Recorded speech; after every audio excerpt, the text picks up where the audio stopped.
بسم اللہ الرحمن الرحیم۔ السلام علیکم۔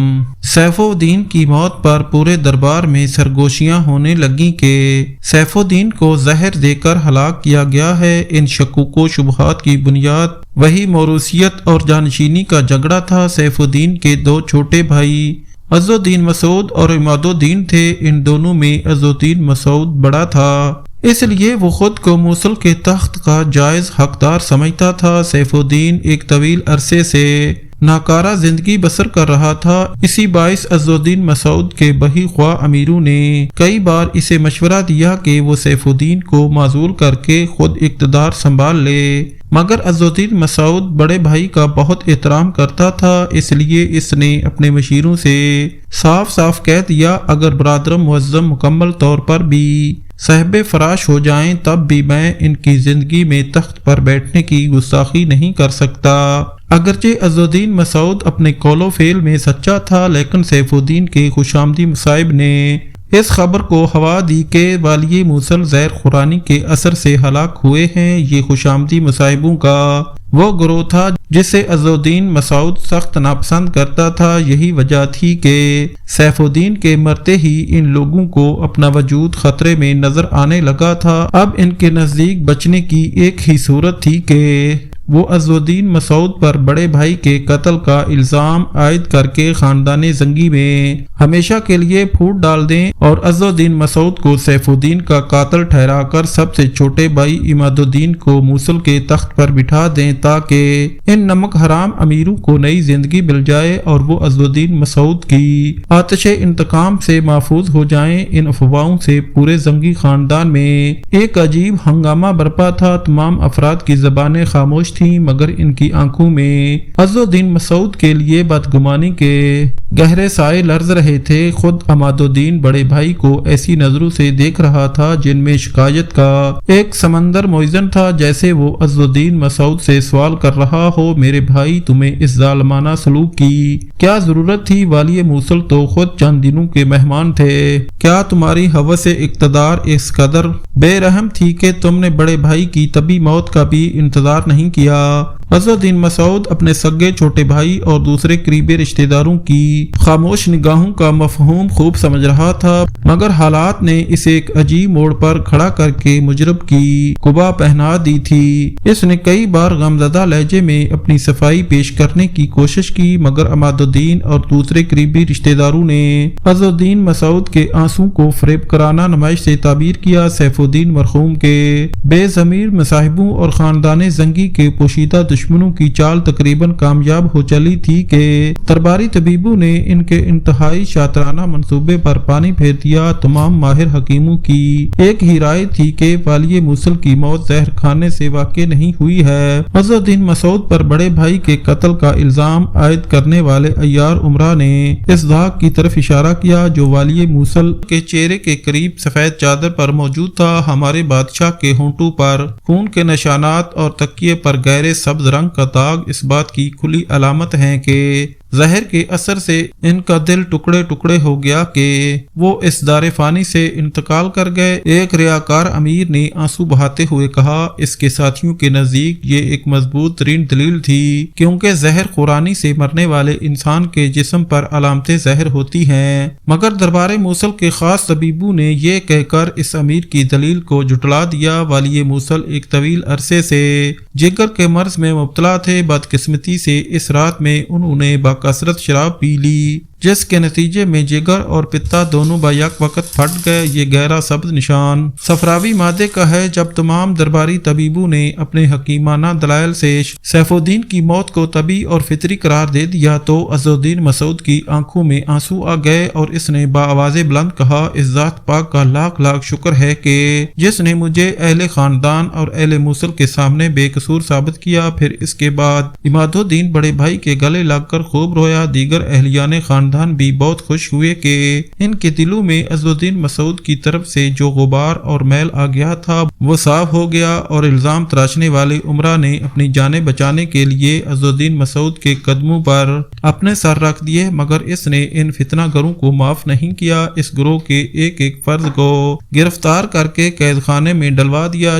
پھر جب سیف الدین کی تدفین عمل میں آ چکی اور سرکاری سوگ کے دن پورے ہو چکے تو عز الدین مسعود نے موصل کے تخت پر بیٹھتے ہی سب سے پہلا کام یہ کیا کہ ان تمام نمک حرام اور زمانہ ساز عمرہ کو قتل کر دیا جو زنگی خاندان میں نفاق اور نفرت کا بیج بونا چاہتے تھے۔ جب سیف الدین کے انتقال کی خبر مصر پہنچی تو ایک صاف دل اور سچے مسلمان کی حیثیت سے صلاح الدین ایوبی نے اپنے اہل دربار کے سامنے دکھ کا اظہار کیا اور مرحوم کی مغفرت کے لیے اجتماعی دعا کرائی۔ اگرچہ سیف الدین صلاح الدین کا جانی دشمن تھا، لیکن سلطان نور الدین زنگی کے حوالے سے اس خاندان کے ہر فرد کو عزیز رکھتا تھا۔ اپنے اس قلبی لگاؤ اور اعلیٰ ظرفی کا مظاہرہ کرنے کے لیے والی مصر نے اپنے سفیر کو تعزیت نامہ دے کر موصل روانہ کیا۔ صلاح الدین کا تحریر کردہ تعزیت نامہ مختصر تھا، مگر اس کے ایک ایک لفظ سے ملت اسلامیہ کے لیے انتہائی درد اور خاندان زنگی کے لیے گہری عقیدت کا اظہار ہو رہا تھا۔ بے شک مجھے اس خبر نے دلی رنج پہنچایا ہے کہ عظیم خاندان زنگی کے ممتاز ترین رکن عزت مآب امیر سیف الدین اس دنیا سے رخصت ہو گئے۔ حق تعالیٰ ان کی مغفرت کرے اور ہمیں صراط مستقیم پر چلنے کی توفیق عطا فرمائے۔ یہ وہ غم ہے جسے بانٹا نہیں جا سکتا مگر محسوس کیا جا سکتا ہے۔ میں رنج و الم کی تکلیف دہ ساتوں میں اپنے جذبوں کی پوری سچائی کے ساتھ بقدر مراتب شریک ہوں۔ تقدیر کے معاملات میں انسان ایک مجبور تماشائی کے سوا کچھ نہیں۔ میں اور آپ امیر مرحوم کی سانسیں واپس نہیں لا سکتے، مگر اہل ایمان کی اس گمشدہ عظمت و اخوت کو دوبارہ زندہ کیا جا سکتا ہے جسے ہم نے خود اپنے ہاتھوں سے دفن کیا ہے۔ میں اپنے پیدا کرنے والوں کو حاضر ناظر جان کر کہتا ہوں کہ میں نے اپنے دل سے ماضی کا سارا غبار صاف کر دیا ہے۔ امیر مرحوم سے جو کوتاہیاں سرزد ہوئیں میں انہیں معاف کرتا ہوں۔ اسی طرح اگر میری طرف سے کسی غلطی کا ارتکاب ہوا ہے تو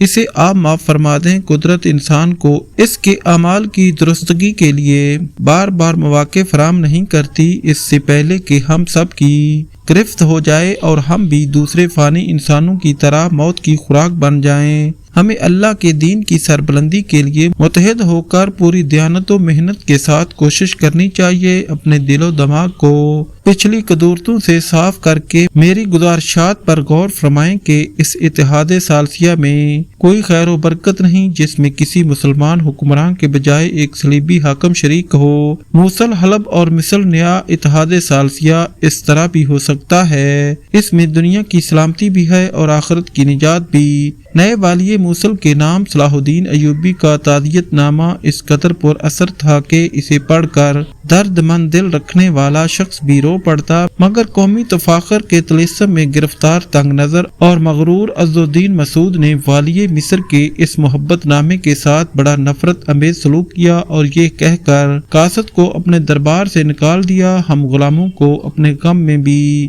شریک ہونے کی اجازت نہیں دیتے رہے۔ دیگر معاملات تو ان کے فیصلے درباروں میں نہیں جنگ کے میدانوں میں ہوتے ہیں۔ جب صلاح الدین ایوبی نے والی موصل عز الدین مسعود کا جواب سنا تو اس کے ہونٹوں سے ایک آہ سرد نکل گئی۔ اس نے آسمان کی طرف دیکھتے ہوئے انتہائی کربناک لہجے میں کہا، بے شک تو جسے ہدایت نہ دے اسے سیدھے راستے پر کون لا سکتا ہے؟ یہ وہ عز الدین مسعود تھا جس نے 2 بار میدان جنگ میں صلاح الدین ایوبی کے ہاتھوں ذلت امیز شکست کھائی تھی اور اب پھر میدان جنگ کی باتیں کر رہا تھا۔ اس موقع پر صلاح الدین ایوبی کے دونوں چھوٹے بھائی ملک عادل اور ملک تقی الدین عمر بھی موجود تھے دربار میں، تو وہ دونوں خاموش رہے، مگر جب تنہائی ہوئی تو ملک عادل نے بڑے بھائی سے شکایتاً کہا، آپ ہر بار انتہائی عاجزی اور خلوص کا مظاہرہ کرتے ہیں مگر ہر بار نہایت غرور اور حقارت کے ساتھ آپ کو جواب دیا جاتا ہے، آخر یہ عمل کب تک جاری رہے گا؟ ملک عادل کے لہجے سے شدید تلخی اور ناگواری کا اظہار ہو رہا تھا۔ چھوٹے بھائی کا سوال سن کر صلاح الدین ایوبی کے ہونٹوں پر ایک بہت ہی افسردہ مسکراہٹ ابھرائی۔ میں سلطان نور الدین محمود زنگی کا مسنون احسان ہوں کہ ان کی وجہ سے تمہارے والد اور چچا دنیاوی اعتبار سے اعلیٰ عہدوں اور منصب تک پہنچے۔ اس طرح میں سلطان عادل کی محبتوں کا قرض ادا کرنے کی کوشش کر رہا ہوں۔ دوسرے یہ کہ سلطان ملک صالح ہو یا عز الدین مسعود ہو یا پھر کوئی اور اسلامی ریاست کا حاکم، ہم سب کے درمیان علاقائی اور قبائلی تعلق سے کہیں زیادہ معتبر اور مضبوط دینی رشتہ ہے۔ اگر لوگ اسے سمجھنے کی کوشش کریں، اس لیے میں ان کی مفسدانہ حرکتوں سے چشم پوشی بھی کرتا ہوں اور اتمام حجت بھی۔ عجب نہیں کہ حق تعالیٰ کسی دن انہیں ہدایت عطا فرما دے اور ملت اسلامیہ آپس کی خون ریزی جیسے خوفناک عذاب سے محفوظ ہو جائے، مگر آپ آئندہ ان کے درباروں میں اپنے قاصد نہیں بھیجیں گے۔ ملک عادل یہ کہتا ہوا کھڑا ہو گیا۔ عز الدین مسعود نے میدان جنگ کا ذکر کیا ہے تو گفتگو بھی شمشیروں کی زبان میں ہوگی۔ ملک عادل کا لہجہ مؤدبانہ اور نرم تھا، مگر چہرے سے باغیانہ رنگ جھلک رہا تھا۔ والی موصل عز الدین مسعود اپنے انتظامی معاملات میں مصروف تھا اور ریمانڈ اپنے پایا تخت یروشلم میں بیٹھا قلعہ یعقوب کی بربادی پر ماتم کر رہا تھا کہ صلاح الدین ایوبی 1179 کے موسم خزاں میں 70 جہازوں کے بیڑے کے ساتھ اس سمندری علاقے کی طرف بڑھا جہاں کئی عیسائی بستیاں آباد تھیں۔ والی مصر نے ان بستیوں کو خوب تاراج کیا اور 1000 نصرانی سپاہی گرفتار کر لیے۔ صلاح الدین ایوبی نے یہ حکمت عملی اس لیے اختیار کی تھی کہ ان ہی آبی راستوں سے یروشلم کو تازہ فوجی کمک حاصل ہوئی تھی۔ اس علاقے کو پوری طرح تباہ و برباد کرنے کے بعد والی مصر حیفا کے علاقے کی طرف بڑا اتفاق سے اس سال بارش نہ ہونے کے باعث قحط پڑ گیا اور صلاح الدین ایوبی کو سامان رسد حاصل کرنے میں دشواریاں پیش آنے لگیں۔ آخر بہت غور و فکر کرنے کے بعد اس نے پیش قدمی کا منصوبہ ترک کر دیا۔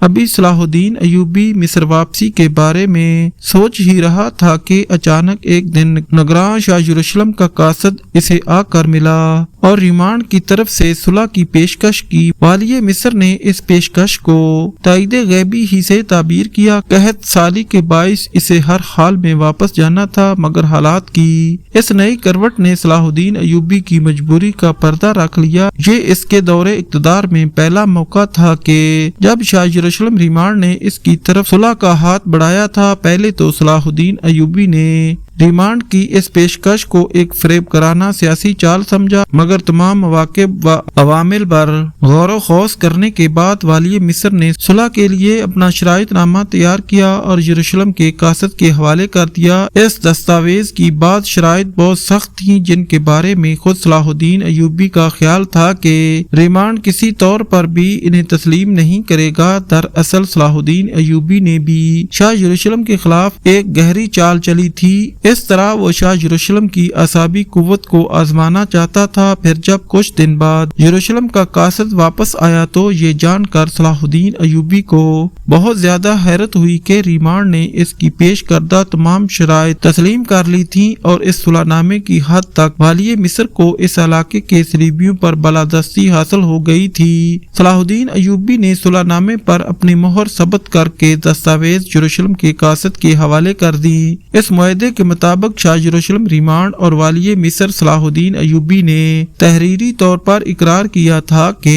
2 سال تک عیسائیوں اور مسلمانوں کے درمیان کوئی جنگ نہیں ہوگی۔ اس مدت کے گزرنے کے بعد دونوں حکمران تمام عہد و پیمان سے آزاد ہوں گے۔ اس صلح نامے کی بنیادی اور نمایاں شرط یہ تھی کہ جن سمندری علاقوں پر صلاح الدین ایوبی نے قبضہ کر لیا تھا وہ اس کے زیر نگرانی رہیں گے۔ پھر جب یروشلم اور مصر کے درمیان ہونے والی اس صلح کی خبر ٹرپولی طرابلس پہنچی تو صلیبی فدائین فیرینکس غضبناک ہو گئے اور انہوں نے طرابلس کے حاکم ایڈم کو مجبور کیا کہ وہ فوری یروشلم جائے اور ریمانڈ کو معاہدہ توڑنے پر مجبور کر دے۔ تاہم وہ بلا تاخیر یروشلم پہنچا اور اس نے تنہائی میں ریمانڈ سے ملاقات کر کے تمام صورتحال واضح کر دی۔ میں زیادہ دنوں تک فیرینکس کا دباؤ برداشت نہیں کر سکتا۔ میرے اقتدار کی بنیاد بھی ان ہی صلیبی جانصاروں کے توانا اور مضبوط کندھوں پر رکھی ہوئی ہے۔ اگر فیرینکس نے میری حمایت ترک کر دی تو میں حکومت سے بھی محروم ہو سکتا ہوں اور میری جان بھی جا سکتی ہے، اس لیے کہ میری عاجزانہ گزارش ہے کہ صلیبیوں کے عظیم تر مفاد میں اس صلح نامے کو چاک کر ڈالیں۔ طرابلس کے حاکم ایڈم کی زبانی فری نقص کی جنونی کیفیت کا حال سن کر شاہ یروشلم ریمانڈ بھی گھبرا گیا، کیونکہ یہ صلیبی فدائی خود اس کے بھی دستے بازو اور پشت پناہ تھے۔ اگر عام فضا ہوتی تو ریمانڈ ایک لمحے کی تاخیر کے بغیر فری نقص کا مطالبہ مان لیتا اور معاہدے سے اس طرح منحرف ہو جاتا کہ جیسے کبھی اس کا کوئی وجود ہی نہیں تھا۔ ریمانڈ تو فریب کار اور دروغ گو انسان تھا کہ صلح نامہ پر ثبت کی جانے والی مہر کو یہ کہہ کر جھٹلا دیتا کہ یہ مہر نقلی ہے، لیکن اس وقت وہ اتنا مجبور تھا کہ نہ تو صلیبی فدائین کا مطالبہ مان سکتا تھا اور نہ صلاح الدین ایوبی سے کیا ہوا معاہدہ توڑ سکتا تھا۔ پھر جب طرابلس کے حاکم ایڈم نے ریمانڈ پر بہت زیادہ دباؤ ڈالا تو بالآخر شاہ یروشلم کو اپنی وہ مجبوریاں بیان کرنی پڑی جن کے سبب وہ پس و پیش سے کام لے رہا تھا۔ ریمانڈ کے گلے میں ہر وقت سونے کی سلیب پڑی رہتی تھی۔ یکا یک شاہ یروشلم جوش میں آ گیا اور سلیب کو ہاتھ میں لے کر حاکم طرابلس ایڈم سے مخاطب ہوا۔ سلیب مقدس کی قسم، پوری عیسائی دنیا میں شاید ہی کوئی صلیبی مجھ سے زیادہ خون کا پیاسا ہو۔ کیا تم سمجھتے ہو کہ میں نے خوش دلی کے ساتھ صلاح الدین ایوبی سے صلح کی ہے؟ جھنجھلاہٹ اور اشتعال کے سبب اس کا چہرہ اتنا سرخ ہو گیا تھا کہ جیسے باریک رگیں پھٹ جائیں گی اور خون باہر جھلک پڑے گا۔ شاہ یروشلم کی یہ ہیجانی کیفیت دیکھ کر ایڈم بھی گھبرا گیا اور اس نے لکنت زدہ لہجے میں کہا، میں جانتا ہوں شہنشاہ، خوب جانتا ہوں، تم کچھ نہیں جانتے۔ ریمانڈ نے تیز اور سخت لہجے میں کہا، تمہیں اپنا اقتدار بچانے کے سوا نہ کسی دوسرے کی فکر ہے اور نہ کسی بات کا علم ہے۔ تم ابھی تک اسی صلح نامہ کے سبب طرابلس کے تخت پر بیٹھے ہو۔ شاہ یروشلم ریمانڈ کی زبانی یہ انکشاف سن کر ایڈم بدحواس ہو گیا اور سوالیہ نظروں سے ریمانڈ کی طرف دیکھنے لگا۔ تمہیں خبر ہے کہ صلاح الدین ایوبی نے سمندر کے کنارے آباد کتنی عیسائی بستیاں اجاڑ دیں؟ اب شاہ یروشلم ریمانڈ کے لہجے سے بیک وقت حقارت، طنز اور غصہ جھلک رہا تھا۔ اگر میں صلاح الدین ایوبی سے صلح نہ کرتا تو دوسری عیسائی ریاستوں کا وجود بھی خطرے میں پڑ جاتا۔ ہو سکتا ہے کہ تم اور شاہ ارامینیہ بھی اپنی سلطنتوں سے محروم ہو جاتے۔ یہ اسی صلح نامے کا نتیجہ ہے کہ تم آزادانہ یہاں بیٹھے ہو، بڑی روانی کے ساتھ میرے اس ہوش مندانہ فیصلے پر نکتہ چینی کر رہے ہو۔ بہتر یہی ہے کہ تم واپس جاؤ اور صلیبی فدائین کو نرم اور ٹھنڈے لہجے میں مختلف دلائل دے کر سمجھاؤ۔ کچھ فیصلے شمشیروں کے بجائے عقلی تدبیروں سے کرنے پڑتے ہیں۔ حاکم طرابلس ایڈم ریمانڈ کی بات کا مفہوم سمجھ گیا تھا، مگر اس کے چہرے سے فکر و تفشیش کے آثار نمایاں تھے، جیسے وہ کسی ذہنی کشمکش اور اعصابی دباؤ کا شکار ہو۔ شاہ یروشلم کچھ دیر تک قہر کی نظروں سے ایڈم کے پریشان چہرے کا جائزہ لیتا رہا، پھر اس نے فری نقص کی طرف سے اٹھنے والے ممکنہ طوفان کو روکنے کے لیے اپنی دوسری اور سب سے بڑی مجبوری بھی بیان کر دی۔ ایڈم، میری بات بہت غور سے سنو۔ حاکم طرابلس جو خیالات کی دنیا میں کھویا ہوا تھا، شاہ یروشلم کی آواز سن کر تصورات کے حصار سے باہر نکل آیا اور بڑی بے چارگی کے انداز میں ریمانڈ کا منہ دیکھنے لگا۔ شاہ یروشلم آگے کی طرف جھکا اور سرگوشی کے انداز میں ایڈم سے کہنے لگا، پہلے قسم کھاؤ کہ یہ راز میرے اور صرف تمہارے درمیان ہی رہے گا، کیونکہ ایک حاکم ہی دوسرے حاکم کی مجبوریوں کو بخوبی سمجھ سکتا ہے۔ اگر حکمرانوں کی کوتاہی سے کچھ اہم راز رعایا کے سامنے آ جائیں تو اس کے بڑے خوفناک نتائج برآمد ہوتے ہیں۔ ریمانڈ کی بات سن کر ایڈم کی حیرت و پریشانی میں مزید اضافہ ہو گیا۔ پھر بھی اس نے مقدس باپ اور بیٹے کو درمیان میں لا کر قسم کھائی کہ یہ راز اس کے ساتھ ہی قبر میں دفن ہو جائے گا۔ یہ بھی بس ایک رسمی مظاہرہ تھا، ورنہ عیسائی حکمرانوں کے نزدیک قسم بھی ایک زہریلا اور خطرناک ہتھیار تھا جسے وہ دشمن کو دھوکہ دینے کے لیے بڑی کثرت سے استعمال کرتے تھے۔ بہرحال ایڈم سے قسم لینے کے بعد ریمانڈ نے اپنی اس مجبوری کی تفصیلات بتانا شروع کر دیں، جس کے باعث اسے والی مصر صلاح الدین ایوبی کے سامنے گھٹنے ٹیکنے پڑے تھے، اور جس صلح نامے کو صلیبی فدائین نے انتہائی ذلت امیز اور شرمناک معاہدہ قرار دیا تھا، فری نقص کے بقول شاہ یروشلم ریمانڈ نے اس صلح نامے کے ذریعے پوری عیسائی دنیا کی ناک کٹوا دی تھی اور صلیبیوں کے عزت و ناموس کو مصر کے چوراہے پر انتہائی سستے داموں نیلام کر دیا تھا۔ تمہیں معلوم ہے ایڈم کے عیسائی دنیا اس وقت کیسے سنگین سیاسی بحران سے گزر رہی ہے۔ تم اچھی طرح جانتے ہو کہ فرانس کے شہنشاہ لوئس ہفتم انتقال کر چکے ہیں اور ان کی جگہ فلپ تخت نشین ہوا ہے۔ میں نے سنا ہے کہ فلپ ایک خالص دنیا دار اور عیش پرست شہنشاہ ہے۔ یروشلم ریمانڈ نے ایک لفظ پر زور دیتے ہوئے کہا۔ ریمانڈ کی بات سن کر حاکم طرابلس ایڈم ہمہ تن گوش ہو گیا۔ اسے مذہب سے کوئی دلچسپی نہیں۔ میں نے کئی بار اپنے قاصد کو اس پیغام کے ساتھ فرانس بھیجا کہ یروشلم کو سخت مالی معاونت کی ضرورت ہے، مگر شہنشاہ فلپ نے یہ کہہ کر ٹال دیا کہ ابھی وہ اپنی سلطنت کے انتظامی امور میں بے حد مصروف ہے۔ جب حکومت کے ضروری منصوبے تکمیل تک پہنچ جائیں گے تو یروشلم کی طرف بھی دیکھا جائے گا۔ یہ کہتے کہتے ریمانڈ کے چہرے پر نفرت اور غصے کا رنگ ابھرایا۔ خداوند خدا شہنشاہ لوئی سے راضی ہو کے وہ جب تک زندہ رہے صلیبیوں کی بے پناہ مدد کرتے رہے۔ شہنشاہ فلپ سے میری بڑی امیدیں وابستہ تھی، مگر اس کا طرز عمل دیکھ کر مجھے یوں محسوس ہوتا ہے کہ جیسے شہنشاہ لوئس کی موت کے بعد یروشلم یتیم ہو گیا ہے۔ یہ کہہ کر ریمانڈ کچھ دیر کے لیے خاموش ہو گیا۔ اب اس کے چہرے پر فکر و پریشانی کے آثار صاف نظر آ رہے تھے۔ اس کے یہ انکشاف سن کر حاکم طرابلس ایڈم بھی بدحواس ہو گیا، کیونکہ اس کی ریاست بھی یورپ کے بڑے بڑے شہنشاہوں کی مالی مدد پر قائم تھی۔ صرف یہی نہیں، شاہ قسطنطنیہ الیکسی دوئم بھی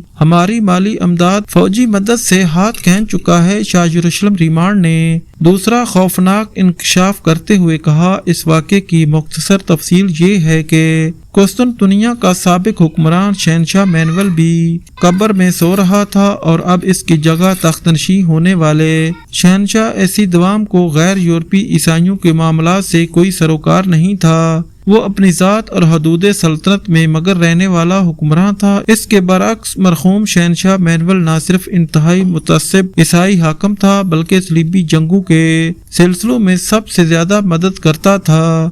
ناظرین، آج کی ویڈیو یہاں ختم کی جاتی ہے۔ انشاءاللہ جلد ہی اگلی قسط پیش کی جائے گی۔ ویڈیو اچھی لگے تو ہمارے چینل کو سبسکرائب، لائک اور شیئر لازمی کیجیے، اور چینل کو سبسکرائب کیجیے۔ شکریہ۔